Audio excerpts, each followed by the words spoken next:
ప్రజావాణికి స్వాగతం. ఈ కథనాన్ని మీకు అందిస్తున్నది మణి శర్మ.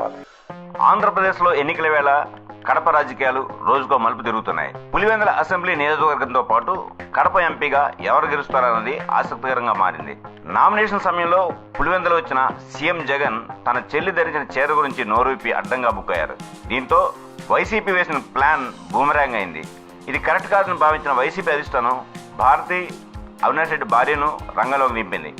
దీంతో కడప రాజకీయాలు ఉత్కంఠ రేపుతున్నాయి. వైసీపీ తరఫున పులివెందులతో పాటు మిగతా నియోజకవర్గాలను చుట్టేస్తున్నారు వైఎస్ భారతి. పరిస్థితి గమనించిన AP Congress chief YS Sharmila రెండోసారి జిల్లా అంతటా పర్యటిస్తున్నారు. ఇందుకోసం కడప కాంగ్రెస్ పార్టీ ఆఫీసులో మకం వేశారు. దీంతో వదిన మరదల మధ్య ప్రచారం తారస్థాయికి చేరింది. ఇటీవల ప్రచారంలో భారతీ చేసిన కామెంట్స్ పై ఆగ్రహం వ్యక్తం చేశారు వైఎస్ షర్మిల. భారతీ స్ట్రాటజీ ఇదేనా అంటూ ప్రశ్నించారు ఏపీ కాంగ్రెస్ చీఫ్. గొడ్డలతో మిగతా వాళ్ళను నరికేయండి, అప్పుడు మీరే సింగిల్ ప్లేయర్ గా ఉంటారని వ్యాఖ్యానించారు. మాకు పార్టీ ఉందని, క్యాడర్ బూత్ లెవెల్ ఏజెంట్లు ఉన్నారన్న వ్యాఖ్యలపై ఈ స్థాయిలో రియాక్ట్ అయ్యారు.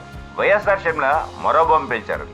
అవినాష్ రెడ్డి విదేశాలకు పారిపోవడానికి సిద్ధంగా ఉన్నారని ఆరోపణలు గుప్పించారు. ఓడితే అరెస్ట్ తప్పదనే భయంతోనే కడప వైసీపీ ఎంపీ అభ్యర్థి అవినాష్ రెడ్డి ఊరు దాటి వెళ్లేందుకు పాస్పోర్ట్ను సిద్ధం చేసుకున్నారన్నారు. ఈసారి కడప ప్రజలు ఆలోచన చేయాలన్నారు. ఎంపీని కలవడానికి వైఎస్ఆర్ బిడ్డకు ఓటు వేయాలని, లేదంటే జైలుకి వెళ్లి కలవాలంటే అవినాష్ రెడ్డికి ఓటు వేయాలన్నారు. విశాఖ జిల్లా గాజువాక రోడ్ షోలో సీఎం జగన్ చేసిన కామెంట్స్ పై ఆమె రియాక్ట్ అయ్యారు. విశాఖ స్టీల్ ప్లాంట్ కి గనులను ఏర్పాటు చేసిన బాధ్యత సీఎంకు లేదా అని ప్రశ్నించారు. వైసీపీ గెలిస్తే ఈసారి స్టీల్ ప్లాంట్ అమ్ముడుపోవడం ఖాయమన్నారు. 1000 రోజులకు పైగానే కార్మికులు ధర్నాలు చేస్తున్నారని, ఈ విషయం జగన్ తెలియనట్లు వ్యవహరిస్తున్నారని ఆమె ధ్వజమెత్తారు. వైఎస్ఆర్ 42 ప్రాజెక్టులను డ్రీమ్ గా పెట్టుకున్నారని, వాటిని జగన్ నవరాత్రులలో పెట్టి ఏం చేశారని ప్రశ్నల మీద ప్రశ్నలు సంధించారు. మొత్తానికి వైఎస్ షర్మిల అటు కడప వైపు కాదు, ఇటు జగన్ ప్రతిరోజు చేస్తున్న వ్యాఖ్యలపైన కౌంటర్ల మీద కౌంటర్లు ఇస్తున్నారు.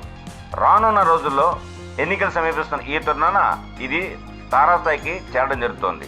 ఇక్కడతో ఈ కథనం సమాప్తం. మా ఈ వీడియో మీకు నచ్చినట్టయితే మరిన్ని అప్డేట్స్ కోసం లైక్ చేయండి, షేర్ చేయండి, సబ్స్క్రైబ్ చేయండి.